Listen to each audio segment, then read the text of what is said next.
Semester 4 environmental studies का ये आपका इंपॉर्टेंट क्वेश्चन है कि झारखंड में वायु प्रदूषण के बुरे परिणामों एवं उनके निदान का वर्णन करें। बोला जा रहा है कि जो झारखंड में वायु प्रदूषण है उसके क्या बुरे परिणाम हो रहे हैं और उसके निदान मतलब उपाय। ठीक है, उपाय के बारे में बताना, उपाय का वर्णन करना है। क्वेश्चन को एक बार आप अच्छे से समझ लीजिए कि झारखंड में वायु प्रदूषण के बुरे परिणामों एवं उनके निदान का वर्णन करें। झारखंड के वायु के जो प्रदूषण है उसके बारे में बताना, फिर उसके उपाय के बारे में बताना है। तो ये समझते हैं इसकी पहले भूमिका को। क्या लिखा हुआ है कि झारखंड औद्योगिक और खनिज संपदा से समृद्ध राज्य है, लेकिन तेजी से होते औद्योगिकरण, खनन, शहरीकरण और वाहनों की बढ़ती संख्या के कारण यहाँ वायु प्रदूषण एक गंभीर समस्या बन चुका है। क्या है, तो यहाँ पर ये जो है झारखंड जो है खनिज संपदा से समृद्ध राज्य है, लेकिन तेजी से होते औद्योगिकरण, खनन, शहरीकरण और वाहनों की बढ़ती संख्या के कारण यहाँ पर वायु प्रदूषण एक गंभीर समस्या बन रहा है। ठीक है, जैसे जैसे धुआं निकलेगा, सीधा सीधा आप समझ लीजिए कि जो प्रदूषण का सबसे बड़ा कारण है वो है धुआं, CO2। ठीक है, क्या बोला जा रहा है कि कोयला खदानों, थर्मल पावर प्लांट, इस्पात उद्योग और निर्माण कार्यों से निकलने वाले धूल कण और विषैले गैसें वायुमंडल को दूषित कर रही हैं। इससे न केवल पर्यावरण प्रभावित हो रहा है, बल्कि यह मानव स्वास्थ्य और पारिस्थितिकी के लिए भी गंभीर खतरा पैदा कर रहा है। बोला जा रहा है कि ये जो विषैले गैस निकल रहे हैं, इससे कारण क्या है, तो सिर्फ पर्यावरण के लिए खतरनाक नहीं, बल्कि हमारे लिए भी, जो मानव जीवन है उसके लिए भी ये बहुत ही खतरनाक साबित होता जा रहा है। दोस्तों, हम लोग यहाँ पर जाने हैं कि वायु का जो झारखंड में जो वायु प्रदूषण है उसके क्या क्या बुरे परिणाम है और साथ में उसके उपाय को भी हम लोग देखेंगे। तो आइए समझते हैं इसके पहले परिणाम को। ठीक है, वायु प्रदूषण के बुरे परिणाम क्या क्या हैं। सबसे पहला पॉइंट है आपका मानव स्वास्थ्य पर प्रभाव। ठीक है, इसका मानव स्वास्थ्य पर क्या प्रभाव पड़ता है उसको हम लोग देखते हैं। तो लिखा है कि वायु प्रदूषण के कारण झारखंड में सांस संबंधी बीमारियां तेजी से बढ़ रही हैं। जैसे जैसे वायु प्रदूषण होगा, हम लोग सांस तो हमेशा ही लेते हैं, तो अगर वायु प्रदूषण हुआ तो सीधा सीधा बात है कि सांस से संबंधित जो भी बीमारी है वो सबसे पहले फैलेगा। क्या बोल रहा है कि वायु प्रदूषण के कारण झारखंड में सांस संबंधी बीमारियां तेजी से बढ़ रही हैं। कोयला खदानों और उद्योगों से निकलने वाला सल्फर डाइऑक्साइड, नाइट्रोजन डाइऑक्साइड और पर्टिकुलेट मेटल, ठीक है, लोगों के फेफड़ों को नुकसान पहुंचाते हैं। इससे दमा, ब्रोंकाइटिस, फेफड़ों का कैंसर और हृदय संबंधी रोग बढ़ रहे हैं। छोटे बच्चों और बुजुर्गों में यह समस्या अधिक गंभीर होती है। ठीक है, यहाँ पर आप जो देख रहे हैं दमा वगैरह या फिर जो फेफड़ों का जो कैंसर है, हृदय संबंधी रोग, ये सब आजकल आम हो गया। ठीक है, मतलब बहुत जगहों पर देखा जाता है। हमारे झारखंड में क्या है, तो जैसे जैसे प्रदूषण बढ़ रहा है यहाँ पर भी सारी बीमारियाँ फैल रही है। इसका जो कारण है वो क्या है, तो सल्फर डाइऑक्साइड, नाइट्रोजन ऑक्साइड या फिर जो पर्टिकुलेट मैटर है, ठीक है, उनके कारण क्या है, तो ये सब सारी बीमारियाँ फैलती जा रही हैं। ये सब क्या है, बुरे परिणाम है। हम लोग को बताना है कि जो वायु प्रदूषण उसके कारण क्या क्या बुरे परिणाम हुए। ठीक है, बुरे परिणाम हो रहे हैं। दूसरा जो परिणाम है वो है पर्यावरण पर प्रभाव। इसका क्या पर्यावरण पर प्रभाव पड़ता है। तो लिखा है कि झारखंड में कोयला आधारित उद्योग और खनन से निकलने वाला धुआं अम्लीय वर्षा का कारण बन रहा है, जिससे मृदा की उर्वरता घट रही है और जल स्रोत दूषित हो रहे हैं। अम्लीय वर्षा से क्या होता है, तो मृदा दूषित होता है, मृदा बंजर होता है। ठीक है, इसके अलावा वायुमंडल में कार्बन डाइऑक्साइड और मीथेन की अधिकता ग्लोबल वार्मिंग और जलवायु परिवर्तन को तेज कर रही है। इससे वर्षा चक्र में असंतुलन आ रहा है और कृषि उत्पादन प्रभावित हो रहा है। इससे क्या हो रहा है कि जो वायुमंडल में कार्बन डाइऑक्साइड और मीथेन का जो अधिकता बढ़ रहा है, इससे क्या हो रहा है, तो ग्लोबल वार्मिंग बढ़ रहा है।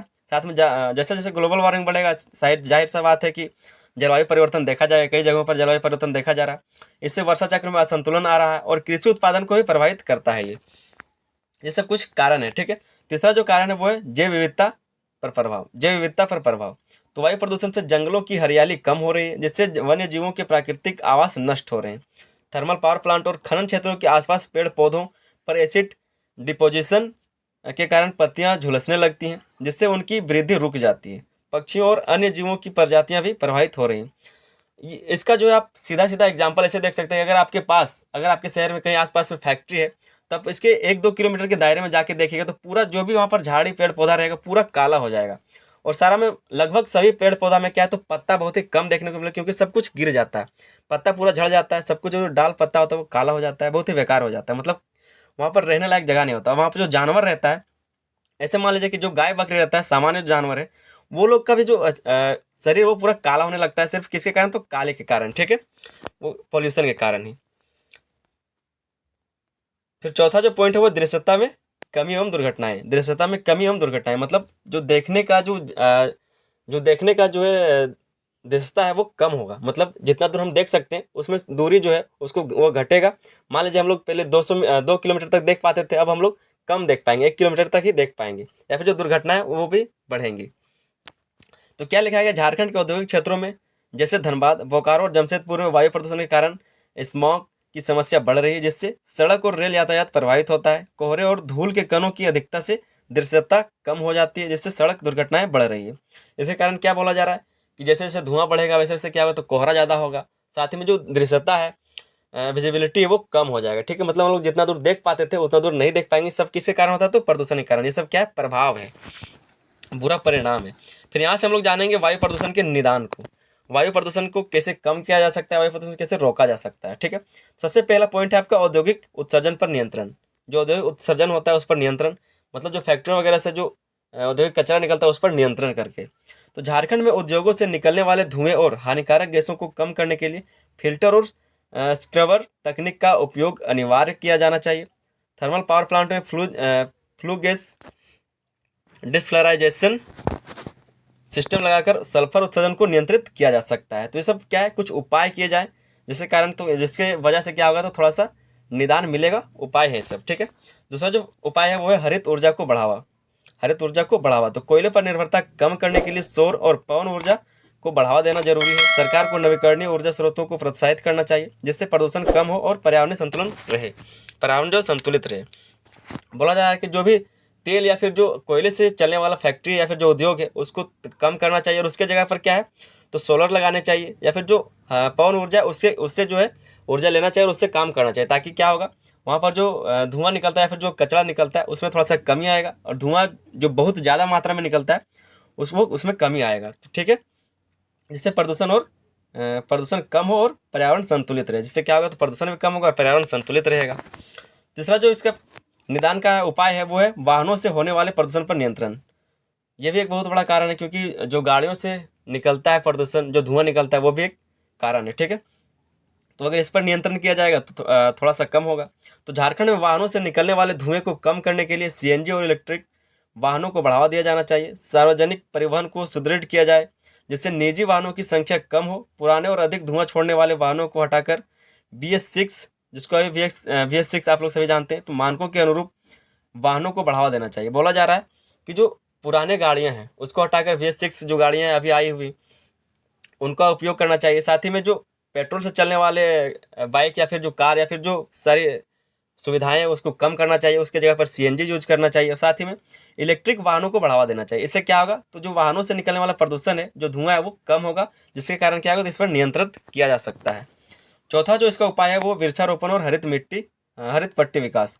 वृक्षारोपण और हरित पट्टी विकास, तो झारखंड में वायु प्रदूषण को कम करने के लिए अधिक से अधिक वृक्षारोपण करना आवश्यक है।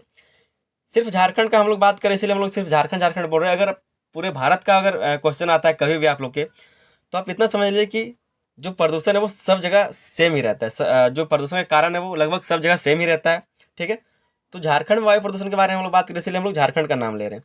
मतलब अगर उपाय का हम लोग बात करेंगे तो वृक्षारोपण, अगर कहीं पर भी प्रदूषण है, अगर वृक्षारोपण करेंगे तो जाहिर सा बात है कि प्रदूषण थोड़ा सा कम होगा, उसमें नियंत्रित किया जा सकता है। तो क्या बोला जा रहा है कि झारखंड में वायु प्रदूषण को कम करने के लिए अधिक से अधिक वृक्षारोपण करना आवश्यक है। औद्योगिक क्षेत्रों और खदानों के आसपास हरित पट्टी विकसित की जानी चाहिए। पेड़ पौधे हवा को शुद्ध करने में सहायक होते हैं और प्रदूषण के प्रभाव को कम करते हैं। क्या बोला जा रहा है कि अगर जहाँ पर औद्योगिक क्षेत्र या फिर जो खदान है उसके आसपास क्या है, तो पेड़ पौधों को लगाना चाहिए, विकसित करना चाहिए। इससे क्या होगा, तो पेड़ पौधा क्या करते हैं, तो शुद्ध हवा देने में शुद्ध हवा देगा, और साथ ही में क्या करते हैं, तो प्रदूषण के प्रभाव को कम करने में भी वो कारगर रहता है। ठीक है, तो ये सब कुछ उपाय हैं।